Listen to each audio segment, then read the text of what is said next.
여호수아 24장은 임종을 앞둔 여호수아가 일찍이 가나안에 들어와 언약을 갱신했던 장소인 세겜으로 이스라엘 모든 지파를 다시 모으는 장면으로 시작됩니다. 그리고 그곳에서 하나님과 맺은 언약을 갱신하며 여호수아는 그 옛날 이스라엘 조상 아브라함부터 약속의 땅 가나안에 들어오기까지 베풀어 주셨던 하나님의 구원의 역사에 대해서 이야기하고 있습니다. 그리고 이런 하나님의 은총을 생각하며 앞으로 살면서 오직 여호와만을 섬기기를 선택하고 결단할 것을 촉구하고 있습니다. 그러면서 자신과 그의 가정은 오직 여호와만을 섬기겠다고 하는 분명하고도 단호한 입장을 밝히고 있습니다. 여기서 특이한 것은 여호수아가 이스라엘 백성들에게 권면하면서 선택권을 주는 장면입니다. 제가 오늘 말씀을 다시 한번 읽겠습니다. 여러분은 여러분의 조상이 강 저쪽의 메소포타미아와 이집트에서 섬기던 신들을 버리고 오직 주님만 섬기십시오. 주님을 섬기고 싶지 않거든 조상들이 강 저쪽에 메소포타미아에서 섬기던 신이든지 아니면 당신들이 살고 있는 땅 아모리 사람들의 신들이든지 당신들이 어떤 신들을 섬길 것인지를 오늘 선택하십시오. 나와 나의 집안은 주님을 섬길 것입니다. 여호수아는 이스라엘 백성들을 강압하거나 강제하지 않았습니다. 만약 강압하거나 강제적인 분위기 속에서 이루어진 것이라면 그런 선택은 오래 지속될 수 없습니다. 여호수아는 이스라엘 백성들에게 자유로운 선택권을 주며 동시에 자신의 입장을 분명히 밝혔습니다. 나와 나의 집안은 주님을 섬길 것입니다. 여호수아서 본문 14절에서 24절에는 섬기다라는 말이 무려 14번이나 사용되고 있습니다. 그만큼 섬김의 문제는 여호수아에게 아주 중요한 문제였는데 여호수아는 온전함과 진실함으로 하나님을 바로 섬기라고 하면서 이방인 신들을 버리라고 강력하게 권고하고 있습니다. 이에 대해서 이스라엘 백성도 하나님을 우리 하나님이라고 부르면서 하나님을 섬기겠다고 약속하고 있습니다. 여기서 우리는 중요한 한 가지 사실을 깨닫게 됩니다. 이스라엘 백성들은 신의 존재 자체를 의문시하지 않았습니다. 신이 없다, 신이 있다 이런 존재 유무에 관해서 질문하지 않았습니다. 여기서 문제시되는 것은 어떤 신을 섬길 것인가 하는 선택의 문제였습니다. 그래서 여호수아도 말했습니다. 메소포타미아에서 섬기던 신이든지 이집트에서 이집트 사람들이 섬기던 신이든지 아모리 지방에서 섬기던 신이든지 아니면 이스라엘 하나님 해방의 하나님을 섬길 것인지를 선택하라고 했습니다. 하나님의 존재 여부가 아니라 어떤 신을 섬길 것인가 하는 선택의 문제였습니다. 지금까지 서구 신학은 이 하나님, 신의 존재 문제에 매달려 씨름해 왔습니다. 하나님은 계시는가, 안 계시는가? 하나님이 계신다면 어떻게 그 존재를 증명할 수 있는가? 서구의 철학도 마찬가지입니다. 신의 존재에 대해서 물었습니다. 그래서 유실론적 철학과 무실론적 철학이 나왔습니다. 서구 신학이 하나님의 존재를 증명하려고 집중했다면 아시아와 아프리카나 라틴 아메리카의 신학, 즉 제3세계의 신학은 어떤 하나님을 믿고 있는가에 더욱 집중하고 있습니다. 예를 들면 라틴 아메리카의 가장 억압적인 정권들도 하나님을 믿는다고 말합니다. 수많은 박해와 납치, 불법 감금, 인권 유린, 고문과 살인 등이 군사정권 아래서 하나님의 이름으로 자행되었습니다. 억압 정권의 최고 권력자들은 매주일 미사에 참여하여 그 지역의 추기경들과 주교들과 사귐을 가졌고 그들로부터 훌륭한 카톨릭 신자라고 칭찬을 받았습니다. 이들에게는 하나님의 존재, 하나님의 부재가 관심의 대상이 되지 않았습니다. 심지어 라틴 아메리카의 한 군사 독재 정권에 깊숙이 관여했던 해군 제독은 나는 두 주인을 섬긴다고 했습니다. 주일에는 하나님을 섬기고 평일에는 군사정권의 대통령을 섬기고 있다고 말하기도 했습니다. 이 사람이 나중에 후일 아르헨티나의 대통령이 되었습니다.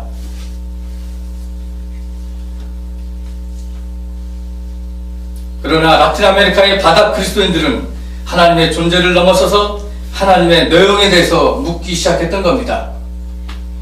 초월적인 존재로서의 하나님의 존재 양식 혹은 부재 여부를 묻는 것이 아니라 오히려 인간의 역사 속에서 하나님의 현존과 그 현존의 내용에 대해서 질문하기 시작했던 겁니다.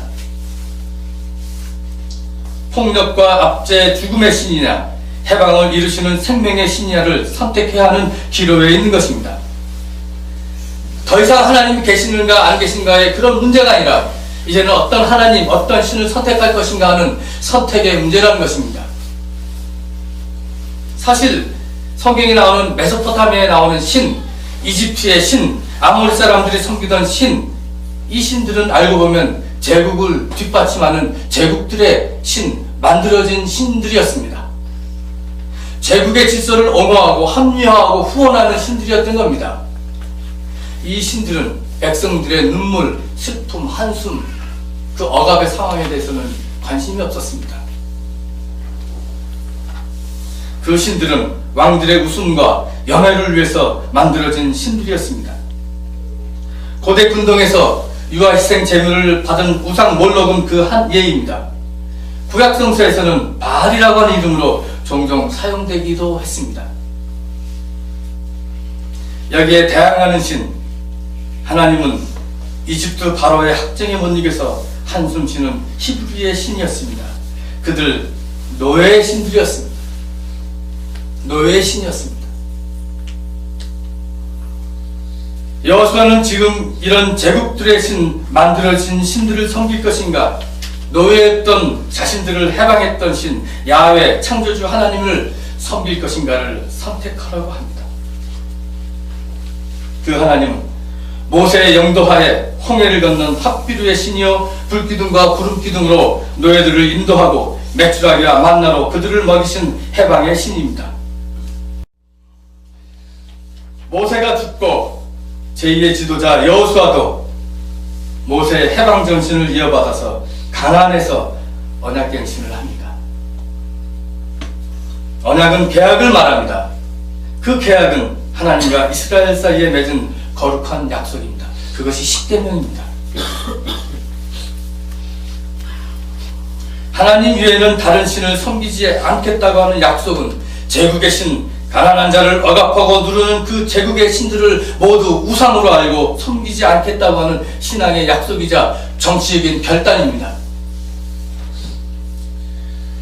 메소포타미아의 신, 이집트의 신, 아모리 사람들을 섬기던 신, 가나안의 바알과 아세라, 예수시대의 로마 제국의 신, 이런 모두 이런 거짓 신들 우상으로 알고 버린다는 결단입니다. 그것들 다 우상이다. 그 제10계명, 제2계명이 뭡니까? 우상을 섬기지 말라고 하는 겁니다.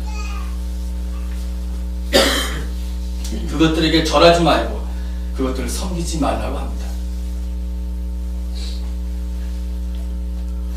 오늘 우리 시대에 그럼 우리의 거짓 신들, 우상은 무엇이겠습니까?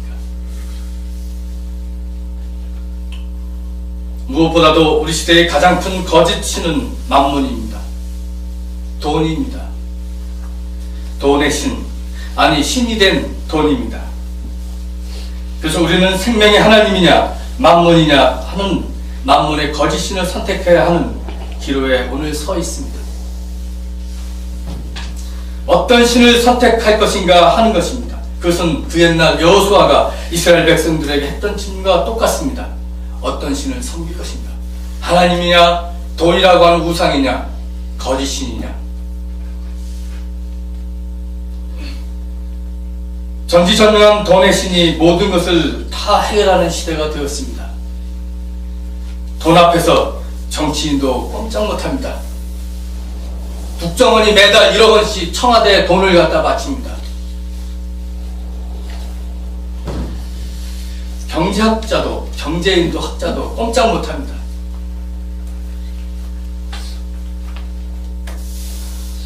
종교인들도 마찬가지입니다. 사제도 마찬가지입니다. 이제는 돈 앞에서 꼼짝 못합니다. 요즘 한국교회가 대형교회 그 세습 문제로 아주 심각합니다. 제가 몇 차례 이 회의에 나가서 회의도 하고 기자회견도 하고 했는데, 이게 단순히 세습 문제가 아니라 이게 알고 보면 돈의 문제입니다. 엄청난 이 큰 돈을 남에게 물려주기 싫은 겁니다. 그래서 자식에게 물려주는 겁니다. 이제 까놓고. 종교개혁 500주년을 맞이해서 우리가 너무너무 부끄러운 일들이 우리 앞에 자행되고 있습니다. 전에는 하나님이나 바알이 분명했는데 이제는 분명하지 않습니다. 하나님의 이름으로 바알을 섬기기 때문입니다.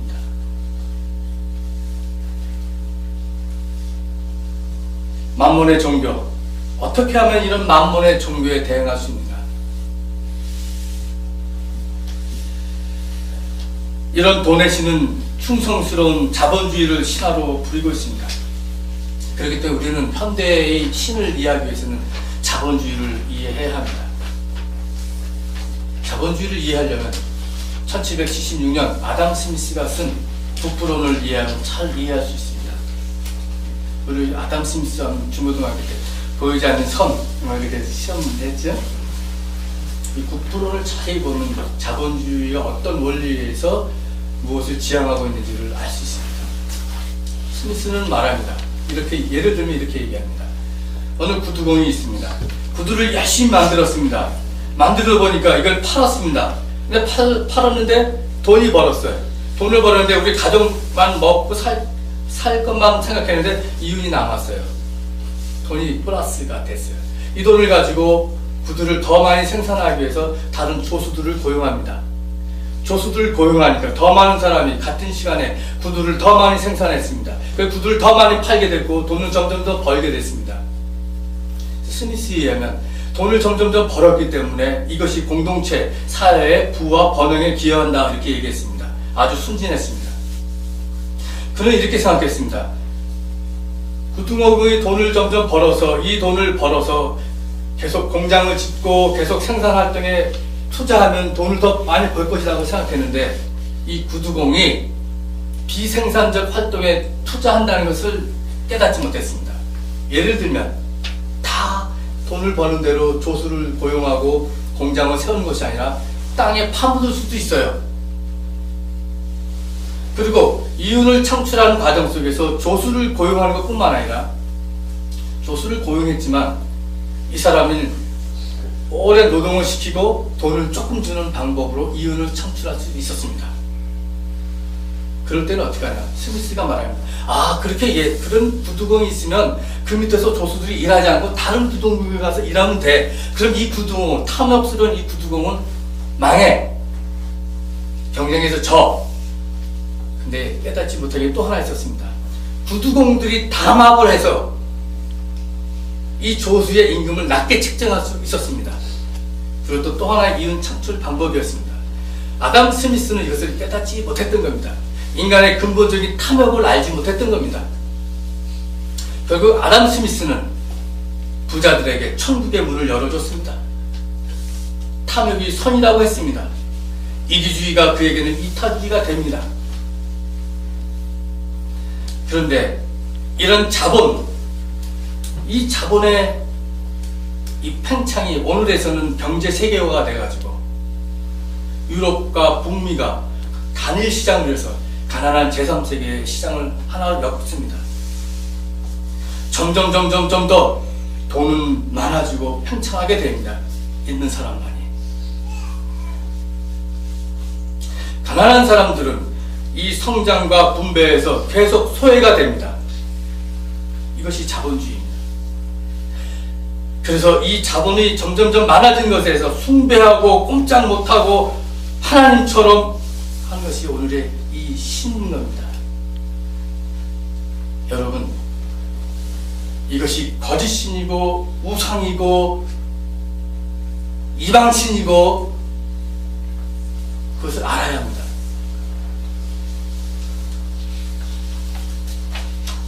우리 시대의 가장 큰 우상은 시장이고 돈입니다. 그래서 우리는 하나님이냐 돈이냐, 하나님이냐 만물이냐를 선택해야 합니다.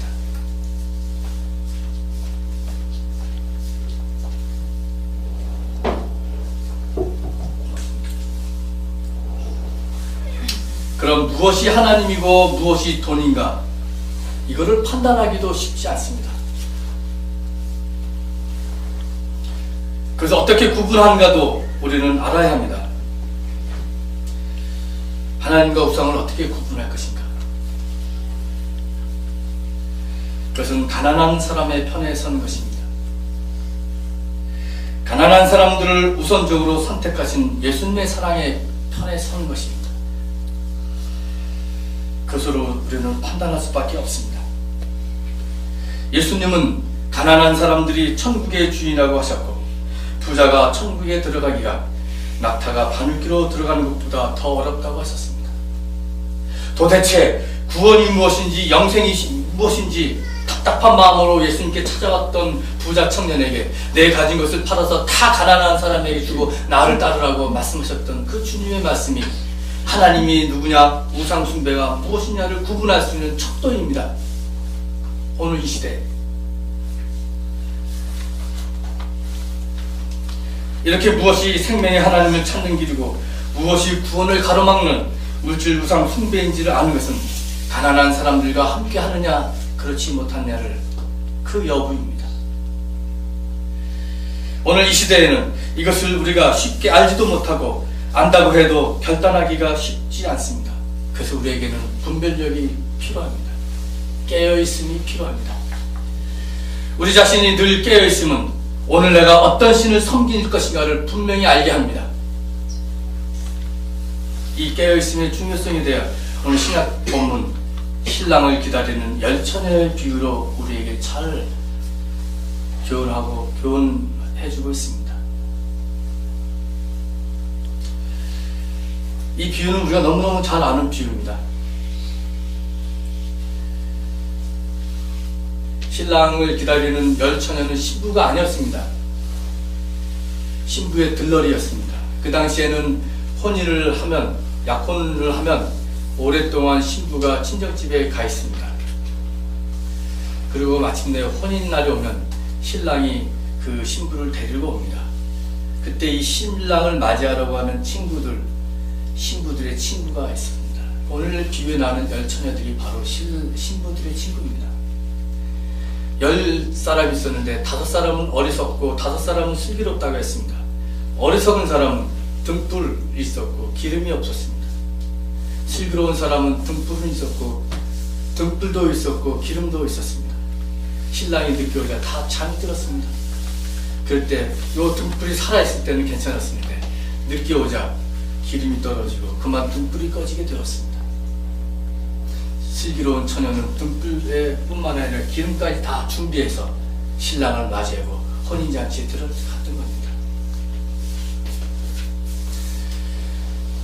이 비유를 통해서 신랑이 언제 올지 모르는 것처럼 인자가 언제 올지 모르니 기름을 준비하고 깨어있으라고 당시 초대교회의 급박한 종말 사상을 말하고 있는 겁니다. 여러분, 이 비유에서 말하는 기름이 무엇입니까? 첫째, 등불을 밝히는 기름은 의식의 깨어남을 말합니다. 인자의 오심이 분명하다는 것을 자각하고 지금 여기서 깨어 있는 겁니다. 우리는 깨어 있어야 합니다. 여기서 말하는 깨어 있음은 육체적으로 깨어 있는 생물학적 깨어 있음이 아니라 의식의 깨움, 영적인 깨움, 종교적인 깨달음입니다. 이 깨어있음은 하나님을 늘 우리가 의식하면서 하나님 앞에서 나를 의식하는 겁니다. 내 호흡이 하나님과 연결되어 있음을 아는 겁니다. 어떻게 내가 살 것인가를 하나님 앞에서 끊임없이 성찰하고 하나님 앞에서 살아있음을 느끼는 겁니다. 이러한 맑은 영성, 영적인 자각을 한 사람은 생명의 하나님과 죽음의 우상을 구분하는 열린 눈을 가지고 있습니다. 이러한 깨어있음의 영성은 하나님과 돈, 우상을 구분하고 나는 오늘 하나님만을 섬기겠다고 선택하는 결단에 힘을 줍니다. 이것은 해방의 영성이고, 그래서 깨달음의 영성과 해방의 영성은 하나입니다. 둘째로, 슬기로운 처녀가 기름을 준비했다고 할 때 그 기름은 늘 깨어있어 그리스도의 말씀을 실천했다는 것과 같은 말입니다. 깨어남의 영성은 이웃의 고통과 아픔에 민감합니다. 그러므로 가난한 사람들의 정의를 세우는 데 참여하게 합니다. 우리는 깨어 있어야 합니다. 영성과 정의에 민감해야 합니다. 길가의 아름다운 한 송이 꽃을 보고 감탄하듯이 가난한 사람들의 삶과 모습에 조용히 다가가야 합니다.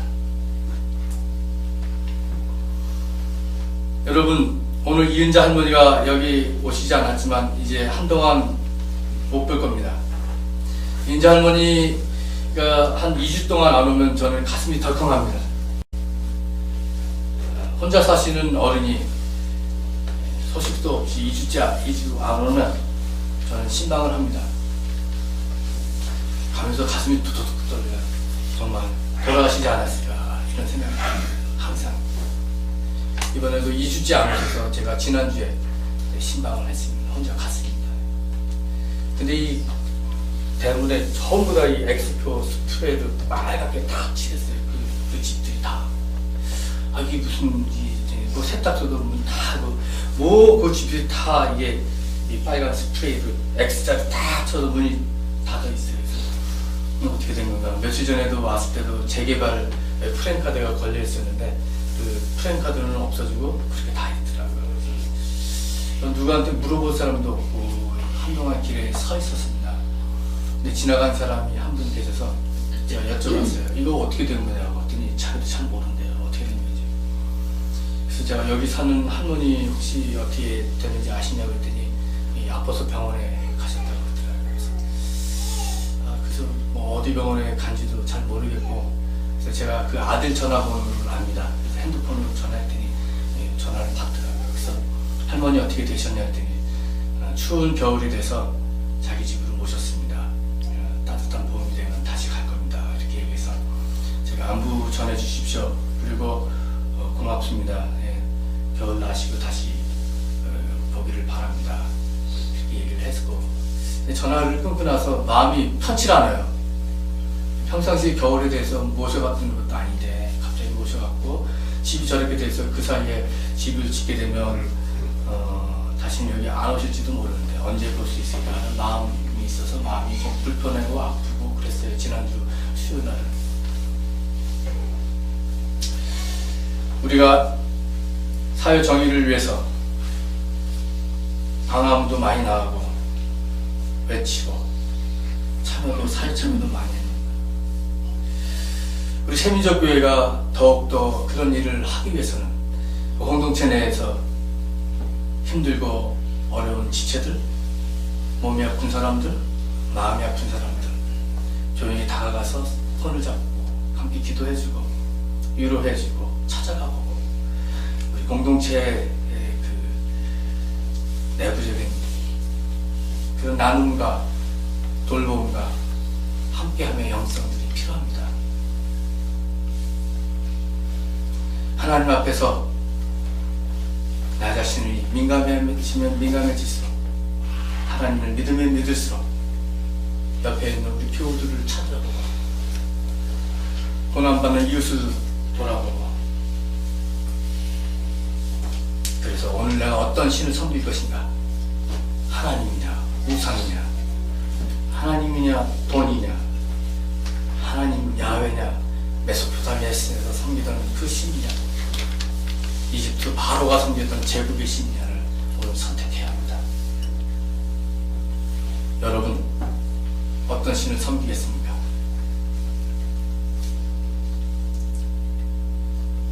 여호수아서 24장 23절 24절 말씀을 다시 들으시기 바랍니다. 여호수아가 또 말하였다. 그러면 이제 당신들 가운데 있는 이방 신들을 내버리고 마음을 주 이스라엘의 하나님께 바치십시오. 백성들이 여호수아에게 말하였다. 우리가 주 우리의 하나님을 섬기며 그분의 말씀을 따르겠습니다. 하나님을 섬기며 하나님의 말씀을 따라가는 세민족 공동체 우리 모두가 되기를 바랍니다. 이 말씀을 가지고 잠시 묵상하시겠습니다.